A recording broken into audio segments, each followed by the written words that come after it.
Boa noite a todos. Boa noite, chefe. Conseguiu arrumar aí? Boa noite, Tom. A preço da Eunice ajudou. Aí sim, também. A potência dessa ajuda qualquer coisa. Né? Foi, arrumou o microfone, o alto-falante. Vamos lá, meninos. Nós começamos semana passada um artigo, capítulo 5 do livro, né, Magnetismo e Espiritismo, Causas da Incredulidade. Um senhor materialista mandou uma carta para Allan Kardec, falando que, se colocando como materialista, falando que ele começou a ler as coisas da doutrina espírita ali com muito ceticismo, né, e mais alguma curiosidade, mas ainda não acreditava profundamente, mas depois ele foi vendo, foi voltando e lendo, relendo, né, o que Kardec estava escrevendo ali, e foi se envolvendo naquele tema, né, verificando ali que tinha uma certa lógica naquele processo. Depois ele tem ali acesso a uma obra que é um tratado de magnetismo, é o Tratado de Magnetismo e Sonambulismo, do senhor Alban Gautier, e nesse livro ele também começou a ler com uma reserva bastante grande, segundo o relato dele aqui, né, ele estava ainda bem predisposto a não acreditar, já com uma predisposição a não acreditar no que estava lendo ali, mas ele, em determinado momento do livro, o senhor Gautier vai falar para os leitores que não acreditassem naquilo que ele estava falando, mas que sim fossem experimentar o processo. Né? Então, ele convida os leitores a experimentar o processo. E ele entendendo que o senhor Gautier era uma pessoa honesta, uma pessoa correta, ele fala, bom, se ele está propondo isso, vamos lá. E ele, curioso, foi lá e começou a fazer alguns experimentos, né, com o sobrinho de um parente dele lá, o filho, na verdade, de um parente, um menino de 16 anos, e ele começou a ter êxito no processo de magnetização ali. E ele começou a desconfiar do rapazinho, né, porque ele era muito cético, e ele falou assim, rapaz, ele está aprontando comigo. E chamou um outro magnetizador para acompanhar o processo, para verificar, e foi constatado de fato que ele tinha conseguido realmente o progresso com o menino lá, né, fazendo com que ele ficasse em estado sonambúlico, aquela coisa toda. Ele, então, depois ele se entregou a essa ciência que é o magnetismo e foi observando vários outros fenômenos ali. Então, nós paramos nesse ponto em que ele termina o relato dele falando que se convenceu e que agora ele participa do trabalho e que ele tem tido bastante resultado, observado bastante resultado, ok? Então, vamos compartilhar aqui.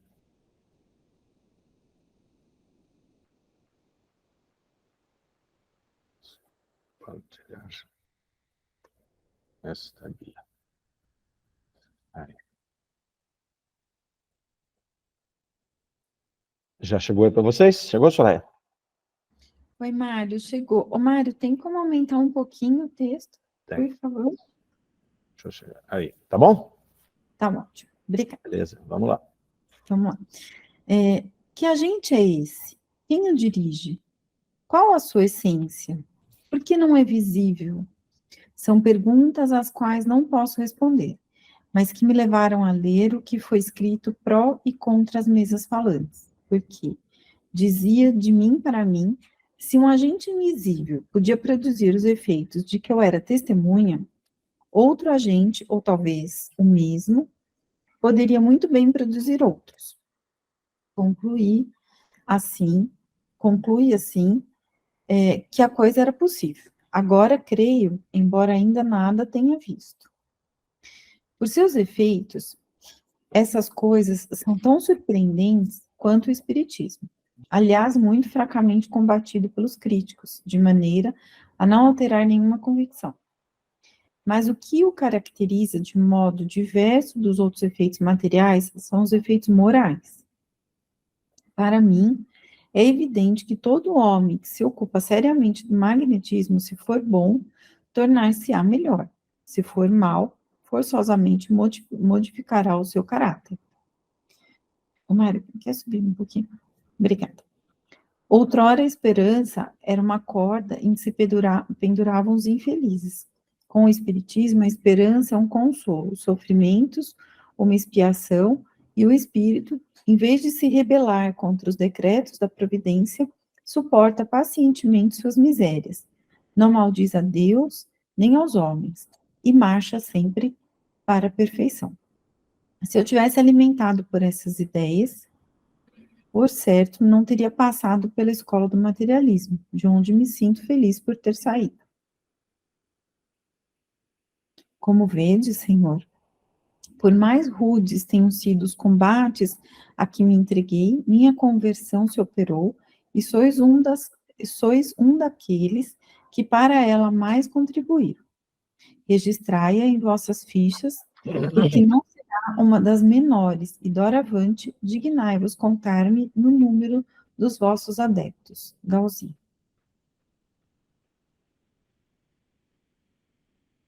Muito bem.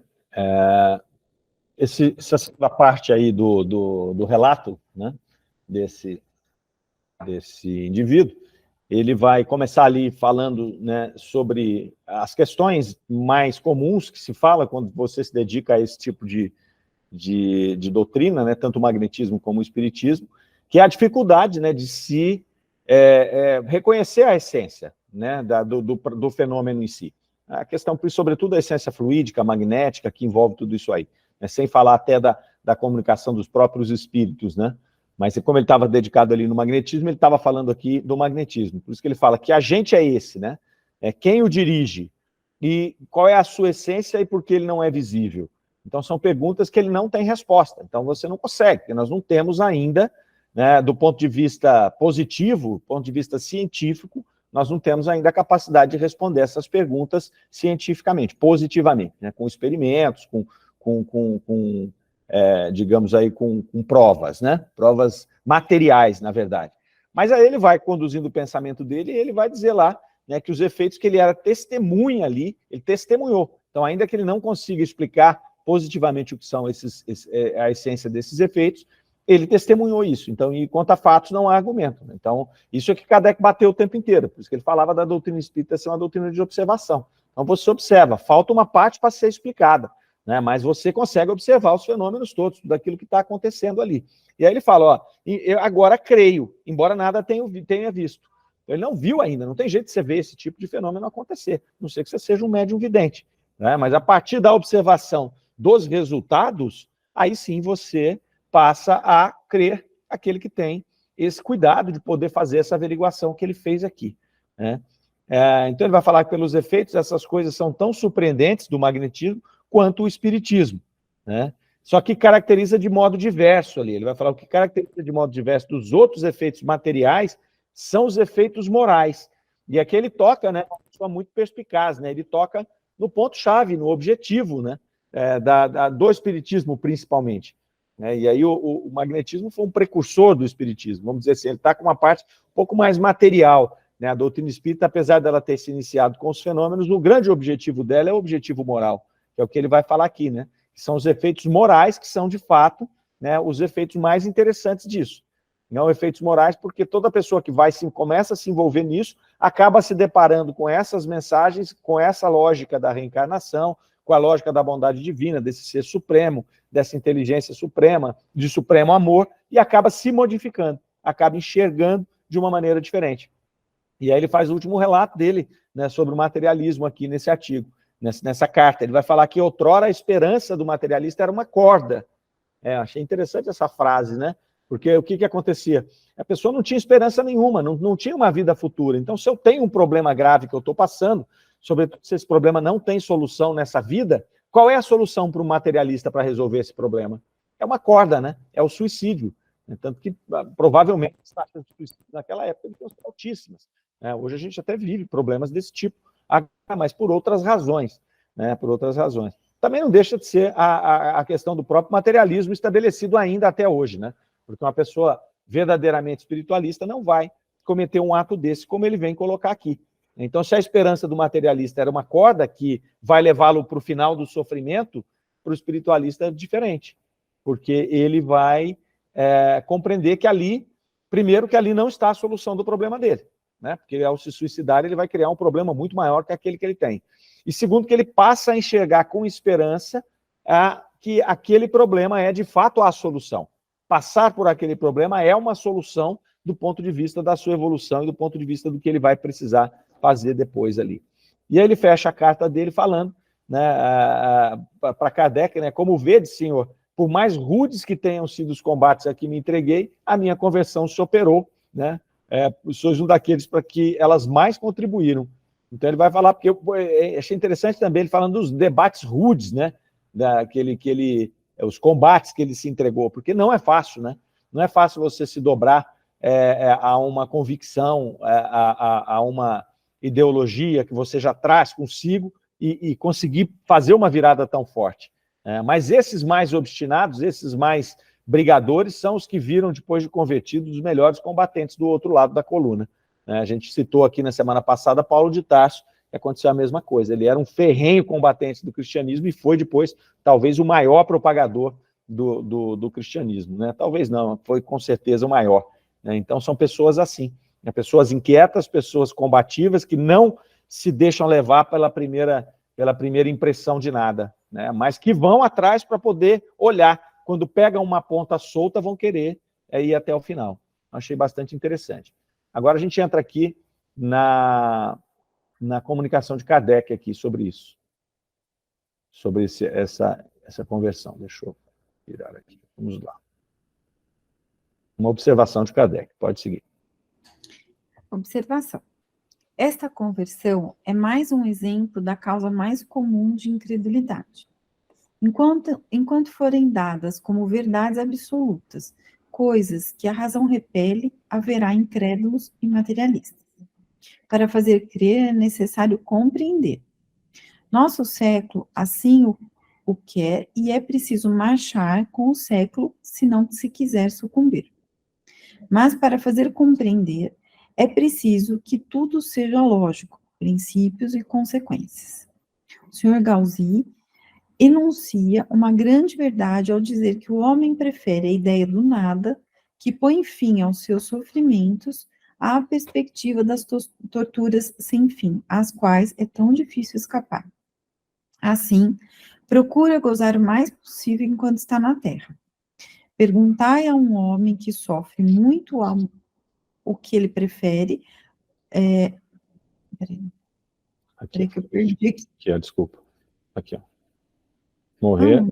Aqui, onde eu pintei. Obrigada. Perguntai a um homem que sofre muito o que ele prefere.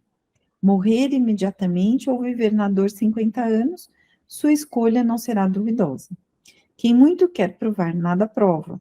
À força de exagerar as penas, acaba-se por gerar a descrença. Temos certeza de que há muita gente que concorda conosco, dizendo que a doutrina do diabo e das penas eternas fez o maior número dos materialistas, que a de um Deus que criou seres para destinar a imensa maioria deles a torturas sem esperança por faltas temporárias, fez o maior número dos ateus.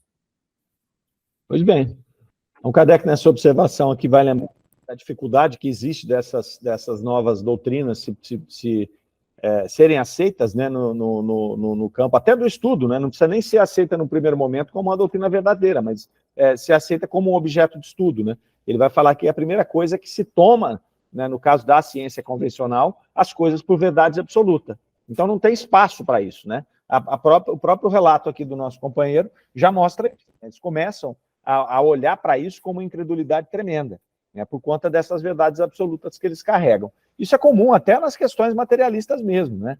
A gente vê hoje, por exemplo, dentro da ciência convencional, muitas vezes, muitos físicos não aceitam a física quântica, né? Tem o pé atrás com a física quântica, não é que não aceitam, mas tem muita resistência com relação às novas descobertas que vão acontecendo. Isso é muito natural, já aconteceu em várias outras frentes aí da ciência no passado.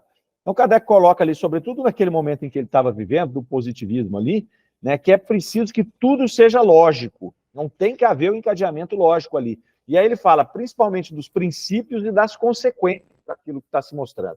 Né? Porque a condição do processo, como também o escritor, o correspondente aqui coloca, você não vai conseguir provar. Né? A gente não consegue ver o fluido, você não consegue ver o espírito, você não consegue ver exatamente como é que esse processo está acontecendo. Né? Então, Kardec coloca os princípios desse fenômeno tem que estar muito alicerçado. E as consequências muito bem mapeadas, muito bem observadas. Né? Por isso que Kardec tinha um trabalho enorme, um cuidado enorme com relação a olhar essas consequências, né? Tudo bem, consequências morais, elas não precisam ser comprovadas, né? Elas fazem parte desse contexto lógico, mas aquelas consequências que são fenomenológicas, essas precisam ser provadas. Então, se eu não tenho como provar o processo, eu tenho que provar que aquilo ali é algo que aconteceu realmente em função desse processo, cujos princípios está alicerçando. Então, é isso que ele vai trazer para nós aqui. Ele vai falar que os próprios dogmas, né, estabelecidos pelas religiões vigentes foram os responsáveis por criar esse conjunto de materialistas aí. Né? Um Deus que, na verdade, criou o ser para mandar a imensa maioria para a pena eterna, para torturas eternas, né? Um ser que amedrontava, um Deus que impiedoso, esse Deus levou as pessoas para o materialismo. Né? E que agora, com essa lógica, com esse contexto todo novo, para esse homem novo que surgia, iria ter essa condição de, no século ali, avançar, né? Kardec ficou muito entusiasmado, né, e não é para menos, com o volume, com a velocidade que a doutrina espírita alcançou, né? Mas, infelizmente, de saídos do nosso plano aqueles homens que estavam preparados para receber essa doutrina, houve, como muitas vezes também, um hiato, né, para que as próximas gerações pudessem absorver aquilo. Mas, assim, novamente, a gente falou isso semana passada, eu sou bastante otimista com relação a essas questões da gente estar vivendo um momento agora muito propício para essa chegada de novo dessa predisposição para poder observar essas coisas trazidas aí, tanto pelo magnetismo quanto pelo espiritualismo de maneira geral, não só pela doutrina espírita. Então, acho que nós estamos no caminho certo. Ok? Vamos, então, para o próximo. Se vocês tiverem alguma coisa aí para pontuar, só falar, viu, gente? Manda aí. Pode seguir. Vamos lá. Dissertação espírita, o magnetismo e o espiritismo comparados. Sociedade de Paris, 17 de maio de 1867, médium senhor Delisle. Em vida, ocupei-me da prática do magnetismo do ponto de vista exclusivamente material. Ao menos assim o cria. Hoje sei que a elevação voluntária ou involuntária da alma, que faz desejar a cura do doente, é uma verdadeira magnetização espiritual. A cura se deve a causas excessivamente variáveis. Tal doença, tratada de tal maneira, cede ante a força da ação material. Tal outra, que é idêntica, mas menos acentuada, não experimenta qualquer melhora, embora os meios curativos empregados talvez sejam ainda mais poderosos. A que se devem, então, essas variações de influências? Mário, só um minutinho. Há uma causa ignorada pela maioria dos magnetizadores, que não se atacam senão aos princípios mórbidos materiais. Elas são consequência da situação moral do indivíduo. A doença material é um efeito. Para destruí-lo, não basta atacá-lo, tomá-lo corpo a corpo e aniquilá-lo. Como a causa existe sempre, reproduzirá novos efeitos mórbidos quando estiver afastada da ação curativa. O fluido transmissor da saúde no magnetismo é um intermediário entre a matéria e a parte espiritual do ser, e que poderia comparar-se ao perispírito. Ele une dois corpos um ao outro. É um ponto sobre o qual passam os elementos que devem operar a cura nos órgãos doentes. Sendo um intermediário entre o espírito e a matéria, por força de sua constituição molecular, esse fluido pode transmitir tão bem uma influência espiritual quanto uma influência puramente animal.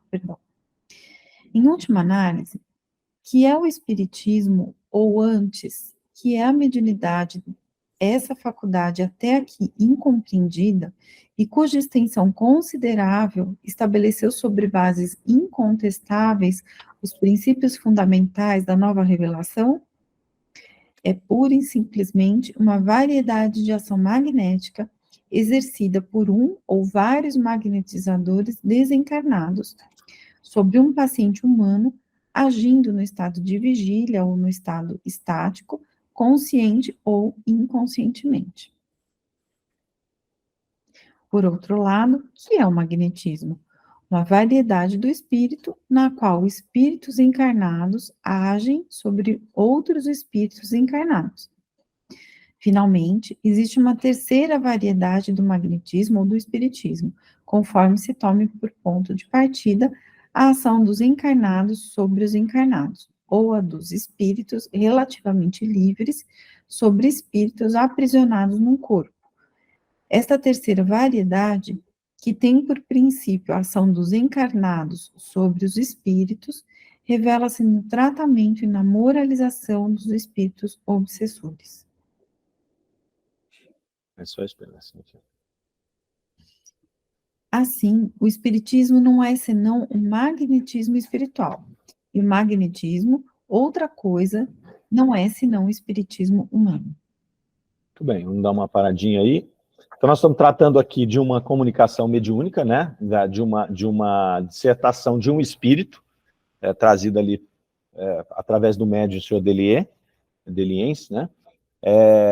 Ele começa, então, fazendo essa comparação entre o magnetismo e o espiritismo. Ele se declara aqui como um magnetizador, ele trabalhou com a prática do magnetismo ali do ponto de vista material, então ele não tinha ali nenhum conhecimento e nenhum tipo de atuação baseada em qualquer coisa espiritualista. Ele tratava ali, quando ele fazia o magnetismo dele, apenas do fluido animal, né? E aí depois a gente viu, né, há 2 ou 3 semanas atrás, que lá no começo, no primeiro artigo, tinha um artigo lá que falava do banquete na primeira reunião que nós fizemos, o banquete dos magnetizadores, que tinham 2 grupos, né?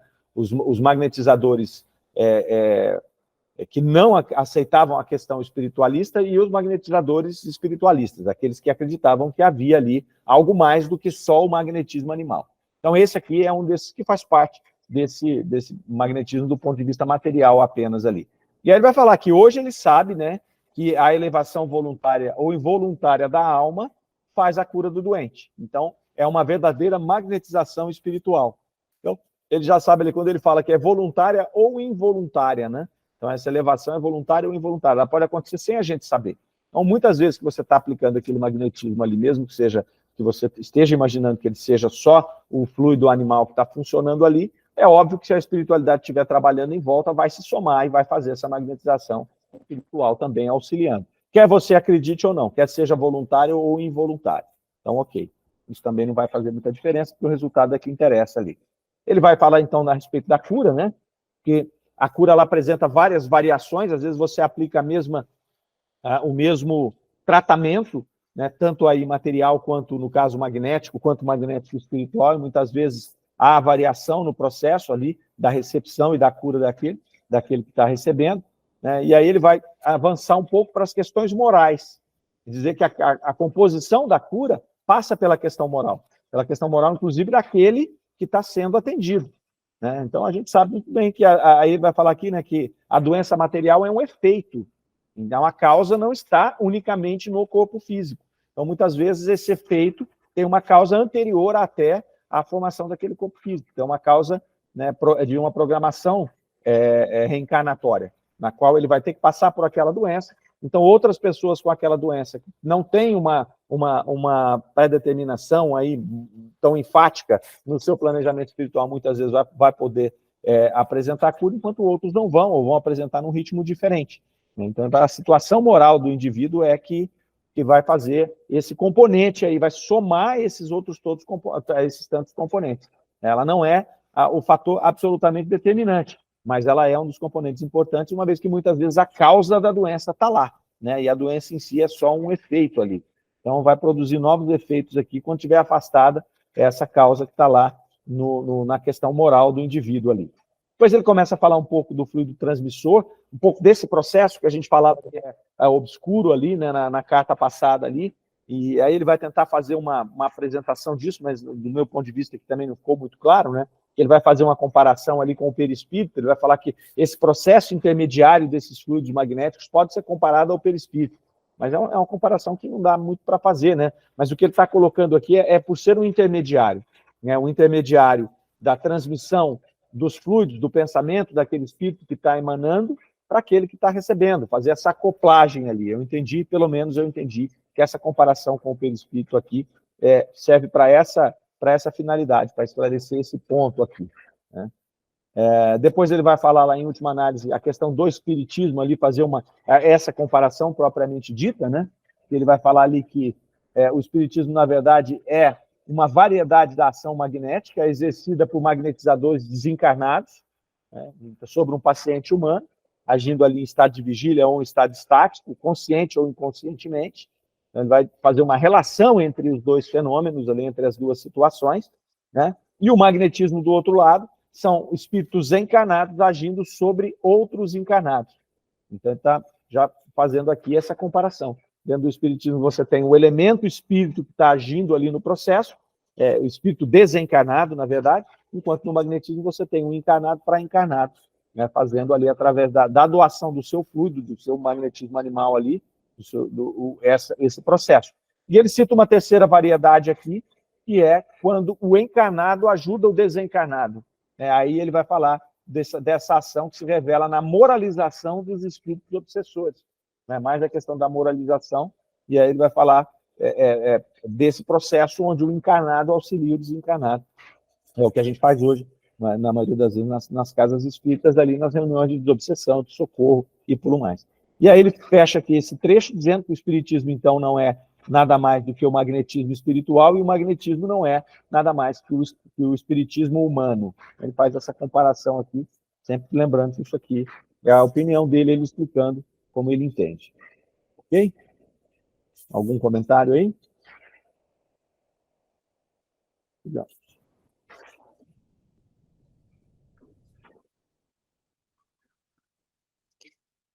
Vamos lá. De fato, como procede o magnetizador que quer submeter à sua influência um sensitivo sonambúlico, envolve-o em seu fluido. Ele o possui numa certa medida e, notai-o bem, sem jamais conseguir aniquilar seu livre-arbítrio, sem dele poder fazer coisa sua um instrumento puramente passivo.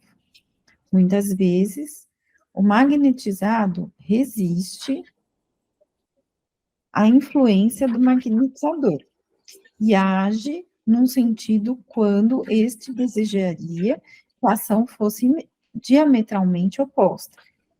Embora, no geral, o sonâmbulo esteja adormecido e o seu próprio espírito haja enquanto o seu corpo fica mais ou menos inerte, também acontece, porém mais raramente, que o sensitivo, simplesmente fascinado, iluminado, fique em vigília, posto que com maior tensão de espírito e uma inabitual exaltação de suas faculdades. E agora, como procede o espírito que deseja comunicar-se? Envolve o médium com seu fluido. Em certa medida o possui, sem jamais dele fazer coisa sua, um instrumento puramente passivo. Talvez me objetareis que nos casos de obsessão, de possessão, o aniquilamento do livre-arbítrio pareça ser completo. Muito haveria a dizer sobre esta questão, porque a ação aniquiladora se faz mais sobre as forças vitais materiais do que sobre o espírito, que pode achar-se paralisado, dominado e impotente para resistir, mas cujo pensamento jamais é nulificado, como foi possível constatar em muitas ocasiões. Encontro no próprio fato da obsessão uma confirmação, uma prova em apoio de minha teoria. Lembrando que a obsessão também se exerce de encarnado a encarnado, e que se tem visto magnetizadores aproveitando o domínio que exerciam sobre os seus sonâmbulos para os levar a cometer ações censuráveis. Como sempre, aqui a exceção confirma a regra. Embora, no geral, o sensitivo mediúnico esteja desperto, em certos casos que se tornam cada vez mais frequentes, o sonambulismo espontâneo se instala no médium e este fala por si mesmo, ou por sugestão, absolutamente como um sonâmbulo magnético nas mesmas circunstâncias. Tudo bem, então aqui ele continua explicando o processo, né? Ele vai falar como que age um magnetizador e como que age o espírito quando vai fazer esse seu processo, né, de magnetização ou de obsessão ou comunicação. Então ele começa com o magnetizador ali, né, falando que como é que ele vai submeter o magnetizado ali à sua influência, né? Então ele vai envolvê-lo com o seu fluido e aí ele passa a possuir um certo controle a partir do momento em que ele leva, através desse processo magnético, aí o indivíduo a um sonambulismo magnético, ele começa a ter um certo controle. E aí ele cita aqui, ele faz uma ressalva dizendo que ele jamais consegue aniquilar o livre-arbítrio do espírito. Isso é super importante, né, para a gente observar que existe ali, é uma situação parcial, né? Ela é parcial. E nesse caso aqui, ele vai até se justificar dizendo que muitas vezes o magnetizador resiste à influência, o magnetizado, né, resiste à influência do magnetizador. Isso como prova de que ele não tem domínio sobre o livre-arbítrio do indivíduo ali. Então, muitas vezes o magnetizador quer realizar alguma coisa e naquele momento o sensitivo ali vai dizer, não, eu não quero, né, e ele não permite que ele faça, porque a vontade dele não está predisposto a receber ali. Ele vai falar ali que muitas vezes o espírito o sonâmbulo vai estar adormecido, então ele vai estar fazendo as coisas meio automaticamente, e em outros casos ele vai estar lá como que fascinado, né, iluminado, naquele estado de sonambulismo, mas mais desperto ali, em vigília ainda, né, com a maior tensão de espírito e inabitual exaltação de suas faculdades. O que é essa inabitual exaltação de suas faculdades? Ele começa a ter uma visão à distância, ele começa a perceber coisas que estão em outros lugares, ele começa a dar respostas que não estão ao alcance da personalidade dele quando está desperto, totalmente desperto, fora desse processo, né, que ele chamou aqui de fascinado, iluminado ali, né, que é nesse processo de um certo êxtase sonambúlico, né? Então você tem dois casos aí, um que ele parece que ele está dormindo e aí ele vai fazer as coisas, mas ele está adormecido, e um outro que ele está vigilante, mas ele está com as suas faculdades exaltadas ali. Então tem essas duas situações. Aqui ele está falando do magnetismo, depois ele vai falar do espírito aqui. Ele continua falando, e agora, como é que procede o espírito quando deseja se comunicar? Faz a mesma coisa, envolve o médium com o seu fluido, né, e de certa maneira possui o médium. Ele usou essa expressão, sem jamais fazer dele coisa sua. Então ele faz esse processo, ele vai lá, ele envolve o médium com o seu fluido, né, e ele começa a se comunicar pelo médium, mas o livre-arbítrio do médium está preservado. Se o médium quiser tomar a ação ali e falar, não, você não vai mais se comunicar, ele consegue fazer isso, né? Sobretudo um médium que já é experiente. Aí ele faz uma ressalva aqui com relação aos processos de possessão, né, nos casos de obsessão e possessão, né? Obsessão menos, porque o livre-arbítrio ainda está lá, apesar de já estar comprometido, né, por um processo obsessivo que ficou ostensivo, né? E no caso da possessão, mais grave ainda, porque ele praticamente toma as ações da situação ali. E aí ele faz uma colocação dizendo que ele faz mais ali, no caso da possessão e no caso da obsessão, é mais uma questão de dominação das forças vitais do indivíduo do que do próprio espírito. Ele não tem domínio sobre o livre-arbítrio do espírito, mas o espírito se vê impossibilitado, naquele momento, de lutar com aquela força que está sendo exercida sobre o seu campo físico ali. Então ele se acha paralisado, ele se acha dominado e impotente, né, para resistir a essa força. Mas que o pensamento dele jamais é nulificado. Então é importante ele colocar essa questão do livre-arbítrio nos dois casos aí. Pois não. Ô, Mário, eu achei interessante essa parte, quando ele fala justamente da obsessão e da possessão, porque ele fala de uma maneira bem clara, assim, né, que ele dá, eu acho que a gente já falou muito sobre isso, mas eu gostei dessa ênfase que ele deu, é muito mais sobre a matéria, né, o espírito, ele está preservado, na verdade, né, ele está ali, ele não vai conseguir acessar da maneira como muitas vezes se imagina, é realmente o aprisionamento muito mais ligado à matéria mesmo, né, eu gostei muito dessa explicação. Quando o Kardec identifica o caso de possessão lá com a senhorita Julie, né, depois ele faz vários testes, várias outras experiências lá, e ele relata de uma médium que ela tinha essa predisposição, né, para que o espírito pudesse se apoderar quase que totalmente do corpo dela, né. Aí ela relata que ela estava do lado e ela ficava rindo das coisas que aconteciam, né. Era como se ela tivesse se afastado e deixado o corpo dela inteiro para o espírito poder participar. É um processo diferente, um processo mediúnico normal, onde o espírito está junto ali fazendo aquele processo. No caso de possessão é diferente, né? Porque o espírito, ele de fato se afasta, é um processo mais completo, né? Mais potente. Mas como ele vai dizer aqui, né, Kardec vai confirmar isso lá, né, na própria Revista Espírita, mais para frente, lá por volta de 67, 68, o espírito continua ativo ali, né? Mas é o que ele fala aqui, às vezes ele não tem força para poder fazer frente àquela situação, né? Tanto de obsessão quanto de possessão. Então a gente vê um obsediado, o espírito vai tomando conta do médium, né? E ele vai obsediando ele ali até um ponto que ele perde a conexão. O espírito dele não consegue mais combater aquela força externa. É onde precisa, muitas vezes, de uma ajuda, de um processo de desobsessão, né? Que é você trabalhar esse espírito de uma outra maneira, porque só o médium já não consegue mais fazer essa proteção.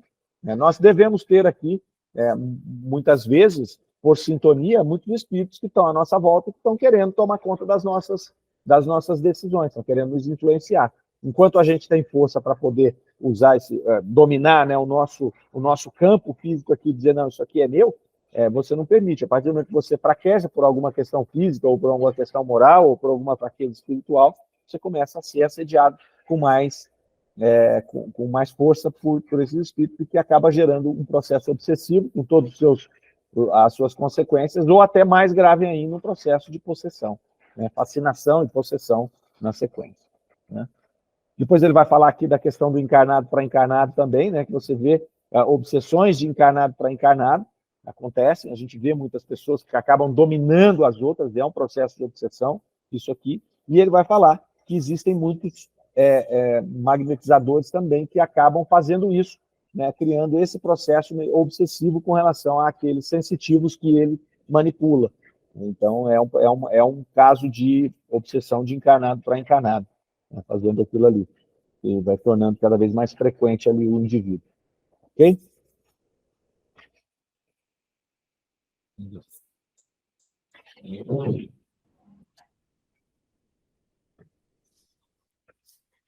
Então, vamos lá. Enfim, como procedeis relativamente aos espíritos obsessores ou simplesmente inferiores que desejais moralizar?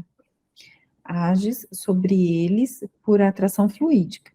Magnetizai-os, na maioria das vezes, inconscientemente, para os reter em vosso círculo de ação. Algumas vezes, conscientemente, quando estabeleceis em torno deles uma camada fluídica que não podem penetrar sem a vossa permissão, e ages sobre eles pela força moral, que não é outra coisa senão uma ação magnética quintessenciada. Só um minutinho aqui, Soraya. Vamos dar só uma paradinha aqui, que eu achei esse trecho bem interessante também, né? Então, ele está falando aqui dessa questão como a gente procede com relação aos obsessores, né? Ou simplesmente espíritos inferiores que estão por ali, que a gente deseja moralizar, doutrinar, dialogar ali, né? Então, ele vai trazer esse componente que, obviamente, a gente conhece, sabe da importância dele, mas muitas vezes a gente está começando ali na doutrina espírita, a gente acaba, sobretudo aqueles que estão começando, negligenciando essa questão fluídica que existe nesse processo, né? Então, existe o que ele vai falar ali, você está fazendo um processo de magnetização, né? Você está agindo através de uma atração fluídica e magnetizando esse espírito, né? Que vai ser ali atendido. Então, existe esse processo que vai fazer com que ele até fique naquele local, né? Por que o espírito vai se comunicar ali numa reunião de desobsessão? Né? Ele não quer, na maioria das vezes, não é isso? Ele quer ir embora, ele quer fazer outra coisa. Mas ele se vê ali atraído, né, fluidicamente para aquele lugar. Se não pelas pessoas que ali estão naquela região, pelos espíritos que estão trabalhando no processo, né? Os espíritos que estão ali coordenando esse processo de obsessão, essa reunião mediúnica. Então, eles vão magnetizar esse espírito e trazer ele, né? Trazer como se faz o magnetizador lá com o sensitivo, né? De alguma maneira, ele vai aplicar alguma situação fluídica nele que vai fazer com que ele obedeça e venha para a reunião, para poder sentar lá e poder ouvir o que a gente tem para dizer, né? O que o dialogador tem para dizer para ele. E aí, então, é um processo duplo. né? Muitas vezes o dialogador fala, nossa, olha como eu sou bom, eu convenço todos os espíritos que vêm aqui, né? Eu converso com ele sai bem e tal, não sei o que, eu sou fantástico. Ele é uma pecinha de uma grande engrenagem, né? Que começou muito tempo antes com esse processo, né, de utilização dessa magnetização, né, lá no plano espiritual, trazendo esse espírito para cá, fazendo com que ele fique ali, né, e muitas vezes você está conversando com ele está reticente, daí a pouco você tem uma intuição de que ele vai ser também novamente magnetizado de alguma maneira e levado ao sono, né, para poder entrar em tratamento, para poder se acalmar, para poder, enfim, né, para que aquilo possa acontecer. Então, é uma pecinha de uma grande engrenagem aí. Eu acho bastante interessante aqui. Né? E aí ele vai falar lá depois que a gente age também sobre eles pela força moral, que nada mais é do que uma ação magnética quintessenciada. Então, essa força moral que a gente muitas vezes pode ter sobre aquele espírito, essa ascensão moral, ela é uma ação magnética, segundo a opinião desse espírito aqui. E é bacana que se a gente volta lá no livro dos espíritos, quando Kardec vai falar da hierarquia no mundo espiritual, né, os espíritos vão responder que essa hierarquia é baseada no ascendente moral. Né? E aí ele vai falar lá que você tem um ascendente moral irresistível. E aí Kardec volta na pergunta seguinte, falando com eles ali sobre, mas mesmo com essa ascensão moral, o espírito não pode se rebelar e ir contra essa hierarquia, e aí os espíritos respondem, eu disse irresistível. Lembra, Soraya, quando nós estudamos isso lá no Luz e Amor ainda, a gente fazia presencial lá, é muito interessante isso, né? O espírito irresistível. Não é irresistível, não tem como resistir. Né? Essa força moral ela é irresistível. Onde o Espírito coloca aqui, faz essa semelhança com que ela é também uma ação magnética. Por isso que ela é resistível, ele não tem força para aquilo. Né? Não tem força. É como se fosse uma coisa de luz chegando perto, não tem jeito ele apagar aquela luz, ele não tem como atacar aquela luz. Ele simplesmente, né, ele foge, muitas vezes eles fogem daquilo, né, ou ele se dobra, não tem o que fazer. É irresistível. Eu achei bem legal esse trechinho aqui. Concorda? Tranquilo? Então vamos. Muito bom, Mário. Como vos foi dito, muitas vezes não há lacunas na obra da natureza, nem saltos bruscos, mas transições insensíveis que fazem que se passe pouco a pouco de um a outro estado, sem que se perceba a mudança, senão pela consciência de uma situação melhor. O magnetismo é, pois, um grau inferior do espiritismo, e que insensivelmente se confunde com este último por uma série de variedades, pouco diferindo um do outro, como o animal é um estado superior da planta, etc. Num caso, como no outro, são 2 degraus da escada infinita que liga todas as criações, desde o ínfimo átomo até Deus Criador. Acima de vós está a luz ofuscante, que os vossos fracos olhos ainda não podem suportar. Abaixo estão as trevas profundas, que os vossos mais poderosos instrumentos de ótica ainda não puderam iluminar. Ontem nada sabíeis, hoje vedes o abismo profundo no qual se perde a vossa origem. Pressentes o objetivo infinitamente perfeito para o qual tendem todas as vossas aspirações. E a quem deveis todos esses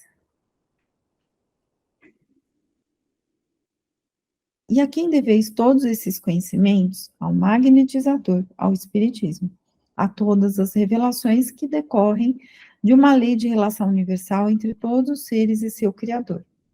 A uma ciência surgida ontem por vossa concepção, mas cuja existência se perde na noite dos tempos, o que é uma das bases fundamentais da criação.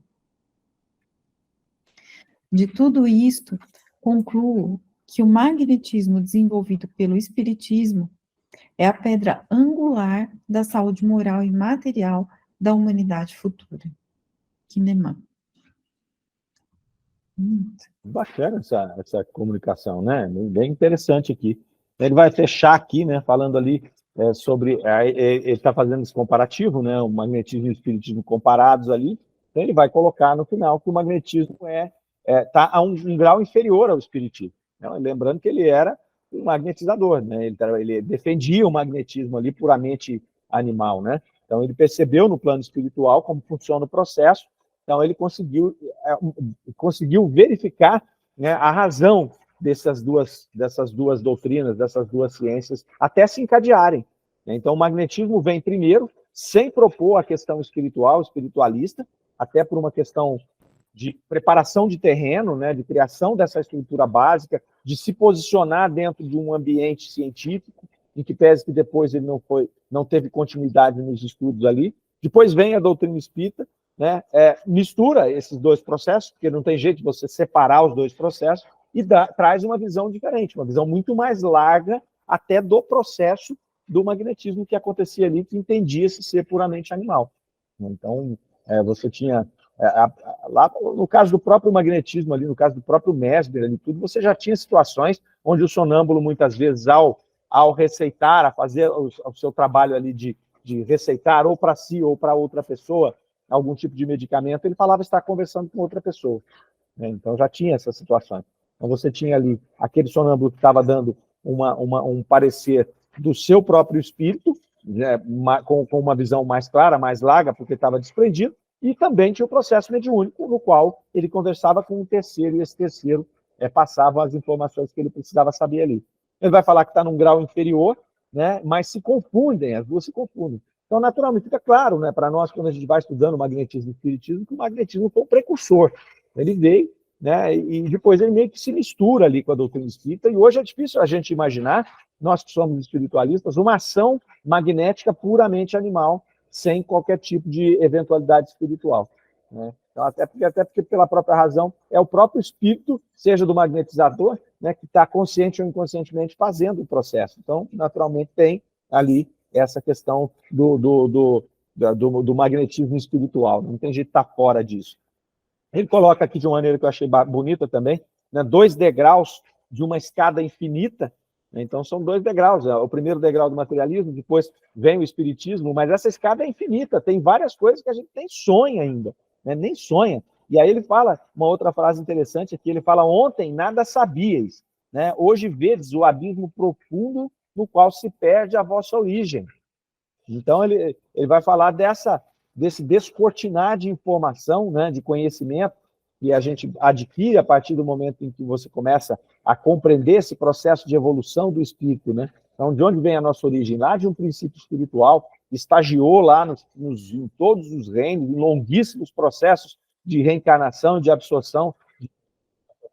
E aí ele continua, né? Pressentis o objetivo infinitamente perfeito para o qual tendem todas as vossas aspirações. Então, esse processo faz com que a gente possa compreender a nossa origem, né? Esse abismo profundo onde está a nossa origem, e também para onde nós vamos. Por que nós estamos fazendo isso? De onde vêm as nossas aspirações? Aquelas aspirações que a gente só pressente, ele fala aqui. A gente não sabe, a gente pressente. Então, por exemplo, caminhar para Deus é uma coisa que a gente pressente, né? Não sabe como. Às vezes a gente reluta na nossa condição aqui de proximidade com o animal ali, né? Então é muito interessante aqui. E aí ele fala: a quem que vocês acham que vocês devem esse conhecimento? Né? Deve esse conhecimento ao magnetizador, ao espírita, ao espiritismo ali, né? Mas que isso aqui não foi nada criado por nenhuma deles. Isso, na verdade, são apenas revelações que, no momento oportuno, acabam sendo trazidas para a humanidade, né? Que faz fazer com que a gente complemente esse processo do caminhar para com o Criador e nos afastar dos animais ali. Achei muito bacana essa colocação desse espírito. Ok? Vamos ver aqui agora o que Kardec fala sobre essa comunicação mediúnica. Observação. A justeza das apreciações e as profundezas do novo ponto de vista que encerra esta comunicação a ninguém escaparão. Embora partido há pouco tempo, o Sr. Kinneman se revela, inicialmente e sem a menor hesitação, como um espírito de incontestável superioridade, apenas desprendido da matéria, que... Oi? Não, pode falar. Apenas desprendido da matéria, que não parece ter deixado qualquer traço sobre ele, desdobra suas faculdades com uma força notável que promete aos seus irmãos da terra mais um bom conselheiro. Um pouquinho. Os que pretendiam que o espiritismo se arrastasse na rotina dos lugares comuns e das banalidades, podem ver pelas questões que ele aborda desde algum tempo, se fica estacionário. O verão ainda melhora à medida que lhe for permitido desenvolver as suas consequências. Entretanto, a bem dizer, ele não ensina nada de novo. Se estudar cuidadosamente os seus princípios constitutivos fundamentais, ver-se-á que encerram os germes de tudo, mas esses germes não podem desenvolver-se senão gradualmente. Se nem todos florescem ao mesmo tempo, é que a extensão do círculo de suas atribuições não depende da vontade dos homens, mas da dos espíritos que regulam o grau de seu ensino conforme a oportunidade. É em vão que os homens queriam antecipar-se sobre o tempo. Não podem constranger a vontade dos espíritos, que agem conforme as inspirações superiores e não se deixam levar pela impaciência dos encarnados. Se necessário, eles sabem tornar estéril essa impaciência. Deixai-os, pois, agir, fortifiquemo-nos no que eles ensinam, e estejamos certos de que saberão, em tempo útil, fazer que o Espiritismo dê o que deva dar. De bola. Kardec vai fazer sua observação aqui, primeiro chamando a atenção, né, a clareza, né, de raciocínio e elevação dos comentários aí do senhor Kineman, né, que ele fazia pouco tempo que ele estava desencarnado ali, e ele se revela como um espírito superior. E como Kardec chega a essa observação? Né, pelo conteúdo da mensagem que ele traz. Né? Sobretudo porque esse conteúdo dessa mensagem é diferente daquilo que ele julgava ser verdade quando ele desencarnou. E isso é um atributo de um espírito superior só que vai fazer isso. Se for um espírito ainda mediano, ele vai levar muito tempo para ele poder compreender que as suas convicções enquanto encarnado estavam, se não erradas, mas incompletas. Normalmente você vai defender, o espírito mediano vai defender a sua posição no plano espiritual. A gente vê muitas comunicações de pessoas que desencarnaram com determinado pensamento, repetindo esse pensamento no plano espiritual. Né? E aí a gente pensa assim, mas será que ele não está vendo lá que está errado isso? Ele pode até estar vendo que está errado, mas ele é o mesmo que ele estava aqui. Né? E se ele não for, quando é um espírito superior, ele tira a capa que está atrapalhando ele aqui, é como se a gente colocasse óculos, né? Ou então, se eu estou com uma coisa suja, uma venda suja no meu olho, eu tirei, agora estou enxergando tudo, né? Então ele vai para lá e está enxergando. Agora, se é um espírito mediano, ele não tem esse alcance de visão.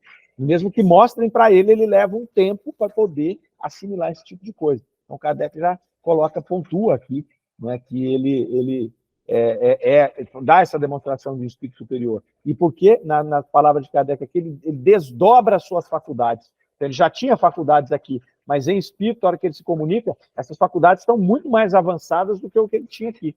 Né? Então, isso não é fruto do homem né, de um trabalho do homem, porque esse trabalho do homem requer um tempo. Né? O conhecimento, a sabedoria, requer um tempo, sobretudo no nosso caso. Não, ele já tinha essa condição de enxergar aí claramente por ser um espírito superior. Estava abafado do lado de cá. Né? Kardec fala, então, ali do processo de desenvolvimento da doutrina espírita, né? Que aqueles que imaginavam que ela ia ficar estacionária estão caindo do cavalo, que ela está avançando ali, né? Mas também não adianta querer que ela avance mais do que pode, porque existe o processo de maturidade, né? Não é permitido desenvolver além das consequências possíveis para aquela geração, para aquela população ali. Né? Então, ele vai falar que essas doutrinas, né, tanto o magnetismo quanto o espiritismo, eles detêm o germe de tudo ali, das informações todas. Mas esses germes não podem se desenvolver senão gradualmente. Então não adianta. Era o que eu falava, né? Eu não posso trazer a luz de uma vez só. Se traz a luz de uma vez só, ela seca as pessoas ao invés de iluminar. Então tem que vir iluminando devagarzinho. Ilumina um pouco para a pessoa poder se acostumar, né, com esse processo e poder ir experimentando. Então aí Kardec fala aqui que não adianta, esse processo não está na vontade dos homens, está na vontade dos espíritos, que conhecem o processo de evolução da Terra ali, né, e que isso vai se desenvolver na medida em que a gente for amadurecendo. Não adianta querer antecipar isso. E se a gente antecipar, os espíritos vão saber tornar estéril a impaciência humana e fazer com que a coisa caminhe, né, no passo que precisa caminhar ali. Isso é bem interessante também, porque vai de encontro com o que a gente falou na semana passada sobre essa questão de achar, muitas vezes, que a doutrina podia ter avançado mais, né? Mas nós estamos com 100 e poucos anos, né? 170 anos. Isso não é nada do ponto de vista histórico, do ponto de vista evolutivo, e então é mais uma impaciência nossa mesmo, né? É um processo, está aí, os germes estão aí, a semente está plantada, né? Toda a base está feita. Então, na medida em que a gente for amadurecendo, a gente volta nessa base, volta nessa fonte para beber dessa água, e aí as coisas vão exponencialmente se desenvolvendo, porque já está com a base pronta, né? Então, pensa em uma construção, né? A gente vai construir um prédio, a gente que é construtor vai construir um prédio, às vezes você fica 2 anos amassando barro ali dentro da obra, fazendo buraco, fazendo estrutura, fazendo tudo, não sai nada do lugar. Né? A hora que você termina essa base e você começa a fazer, mais um ano e pouco, o prédio está prontinho. E aí você fala, nossa, como foi rápido? Não, não foi rápido. Para fazer a base levou 2 anos, né? Para furar buraco, colocar ferragem, amarrar essa ferragem, cimentar isso, esperar curar, fazer as contenções. Então, isso é o que a doutrina espírita tem feito até agora, essa base. Né? Então, quero crer que, no momento em que a gente começar a levantar a parede, que é agora, eu acredito que a gente vai começar a levantar a parede, essa coisa seja uma coisa mais rápida. Certo? Comentários? Se não, estamos fechando por hoje. 8 horas. Nos vemos.